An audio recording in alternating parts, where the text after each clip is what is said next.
This is the beginning of the false matrix. Yeah, welcome again. And we just start with the false matrix. So what's the false matrix? How can we transcend through this? Thank you. That's a brilliant question. And I love starting there because it's fundamental to understanding who we are on the planet and why we're actually here. The false matrix is a minefield of lies and manipulation. But we need to understand its dynamics. First of all, the word matrix means reality. Now, there was a very famous movie called The Matrix with Keanu Reeves, and so many people will refer to that and they'll go, "Ooh, matrix equals bad." That's the equation that goes on in their mind. They assume that when I use this word matrix, I'm saying something is bad. A matrix is simply a reality field. Now, there are false realities called the false matrices or the false matrix. And there is, of course, the organic matrix. This is also important to understand. There is organic natural creation, which was created by God consciousness. And this is what we want to populate. We want to populate a world wherein we experience ourselves with our memory. And we grow not through manipulation and through chaos and through pain, but through love. And we almost can't even conceive of this way of living. Most people say to me, "What would we do?" They're dumbfounded. And they say, "Well, what would we do if life was all harmonious? Then what?" They get lost in this concept of heaven. And we would call that heaven, by the way. It's not really heaven. It's just the organic or the natural matrix. So we've got these two polarities. We've got the false matrix or the false realities and the organic or the natural God-made realities. We were hijacked into this place called the false matrix. And a hijacking takes place by these beings of darkness. Now, there are many names for the beings of darkness. Some people call them archons. Some people call them Anunnaki. And I don't want to get lost in analysis and semantics and make it more complicated than it needs to be. So what I'm going to say to you is, let's just call them beings of darkness. Yes, there are Anunnaki in there. And yes, there are archons in there. But overall, these are beings of darkness. And where they originated from, when we understand this whole big picture of the false matrix, we need to understand this. These dark beings originated from the original God creation, because when God created creation, which we are all still a part of, God created light and dark. And the reason that that happened is because what God was doing was coming to a point and going, "You know what? I am an infinite all-knowing being. And how does an infinite all-knowing being grow? It really cannot. So this infinite all-knowing being that knows everything cannot evolve, cannot grow. And the greatest bliss and the greatest thrill and the greatest joy that there is for God consciousness is expansion and growth. So this idea came about in this divine cosmic mind that we call God. And the idea was, what if I separated myself into individual sparks of consciousness and allowed these individual sparks to grow, because I, as the totality, cannot. So these individual sparks are you and me and everybody listening. We are the individual sparks. And it's almost like, I know it's a very, very silly example I'm going to give you, but it's almost like having a cake. It's like imagine God is this cake with all the ingredients and the frosting and everything. This is the totality, right? But what God essentially did is God broke itself down into the raw ingredients of that cake. There's the eggs, there's the flour, right? So now you can make a whole new cake. Now you can do something that's never been done before. When this occurred, darkness was separated from light, because darkness always antagonizes light. And when light is antagonized, it does something phenomenal. It grows, it expands. And that's the purpose of creation. So beings of darkness were originally created and part of the original creation template in order to facilitate growth in light, in beings of light. But that darkness became so depraved and so corrupted and so lost in its role as darkness, and it became arrogant. in its separation from this totality from which it came. And it began to think and say things like, I'm going to be bigger than God. I'm going to be better than God. I'm going to be more than God. I'm going to punish God. I don't want God. I don't want to be a part of God anymore. So beings of darkness pushed light away and chose separation. This is the beginning of the false matrix. The moment they chose separation, they needed a place to go that wasn't part of the original organic creation template. Now, there was a very big side effect to them rejecting God. When they did that, when they pushed God away and rejected God, they cut themselves off from divine consciousness and therefore their ability to create. So they didn't let that stop them because they were highly intelligent, highly genius level intelligence. These are still cosmic minds. So what they said is, okay, it's not a problem that we can't create. The beings of light, that's you and that's me and that's the people listening, they can still create. So what we'll do is we'll hijack a whole lot of them into an existing planet, because remember, they can't create. They can only manipulate. They can only engineer. But organic creation is not in their capacity. So they bring this planet out of its original state of being, and beings along with it. And by the way, many of us volunteered. And I know this is almost unfathomable and unbelievable for a lot of people to understand, but a lot of us volunteered to come with. A lot of us said, I'm not going to let this happen.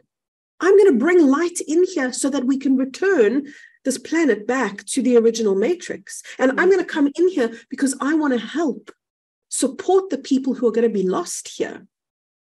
So yes, there were people hijacked, but there were a lot more that came voluntarily into the false matrix. The false matrix then has to remain a prison cell, because the premise of the false matrix is that nobody upon it can know that this isn't how things are meant to be. Nobody on it can know, listen, this isn't natural. This isn't how life is meant to look. This is a lie. Nobody can know that. So this is what we understand, right? When we talk about the false matrix, we understand, this is all the lies. But hopefully I've given you the background so that you can see the original creation of the false matrix, how it came about, and ultimately what our job is. Our job is to return the false matrix back to the organic world, to the organic template that it comes from. But to do that, we as individuals must understand where the false matrix exists. There, in our brain. This is where the false matrix is. We think we want to fight against politicians or the banking system, or it's almost like we want to push against imaginary bars of the prison cell without realizing that the false matrix is a construct of our own mind. So literally, this is it. This is the false matrix. So what we need to do is transcend the limitation of our linear thinking and expand our consciousness into who we are out here as a field of energy.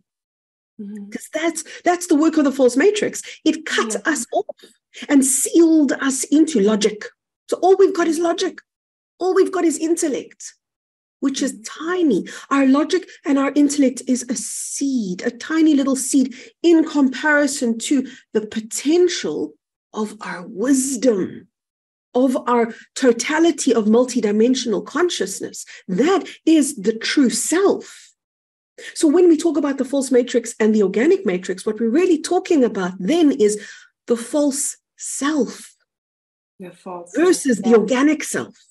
And then we understand, this is not about fighting the system. This is not about pushing up against the bars of the prison cell. Instead, this is about me living in a body designed to be shut off and yet doing the opposite, connecting to myself, which is this field of energy that I am. For each one of us, we get to do this. And when we do, we become the remedy, the healing, the solution, and we become the dissolution, meaning the dissolving of the false matrix, because there's a power that we all have. When we become the true self, the power that we then have is that we become light bearers and truth bringers. And in the presence of light, darkness ceases to be, which is why the lie is starting now to be seen and exposed.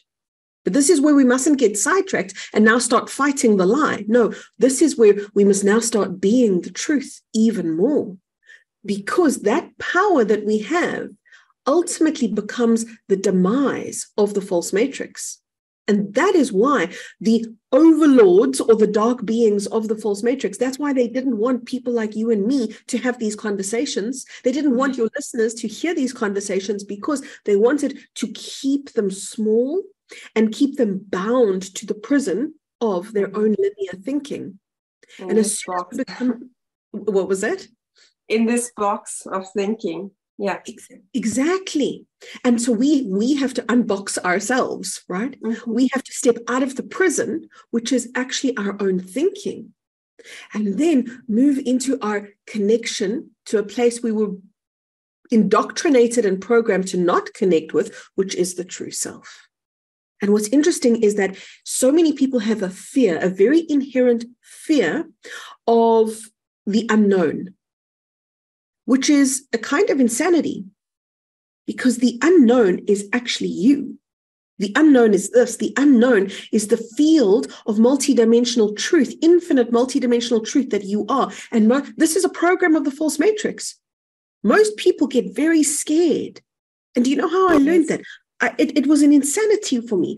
When I started teaching people to meditate, I noticed a lot of people held themselves back because they were scared. And they would say to me, I'm scared of the darkness. I'm scared of the big feeling of vast, expansive, open space. What if I go in there and something grabs me? They became very afraid of the unknown and what they perceived as darkness and what they perceived as emptiness. But I understood that that wasn't empty. That was the fullness of light, but it was unrecognizable to beings programmed by the false matrix. It took me many years to understand this dynamic and why people were so afraid of letting go into their own consciousness. And it's a valuable fear, by the way. It's a valuable fear. There is a thing called darkness. There is a thing called invasion of the soul. There is many beings that are entities and they are nasty and we don't want to attract them and we don't want to invite them. But at the same time, we cannot block ourselves off from this totality that we are. And when we understand how much has been invested by the controllers of the false matrix to keep us in that smallness, it's because they understand the power of one among us, one individual light bearer who begins to embody consciousness, who begins to remember the truth of who they are. One human being who does that becomes a ripple of light that cannot be contained, cannot be stopped, and it will ripple for all eternity. And that upsets the false matrix. That begins to corrode and to crumble the false matrix. That's our job. We knew this. We always knew that this is what we were going to be called to do. And this is really the purpose of each and every single human being of consciousness right now. It is how, as the individual, how do I become the most light, the most truth, the most me that I can be? And when I say me, I'm not talking about the false self me. I'm talking about the true self, that field of energy and divine magnificence. It is that we get to bring into the body and restore the false matrix back to its original creation template. That's what ascension is. That's what new earth. It's not new. It's just true. It's the true earth. It's the restoring of earth back to her original state of being. That's what we've come to do. But we don't get to restore earth to her original state of being unless we restore ourselves to our original state of being. And many people are forgetting that. They're forgetting that we've got to do this from inside. Ascension happens from within. The shift in consciousness that we want to see out there happens from within. And if this is all we do, if as individuals, all that we do is become the highest version of ourselves, then we have contributed to the whole and to the collective in a way that can never be quantified. That is the most power that we have, is to concentrate ourselves here into becoming the highest version of self.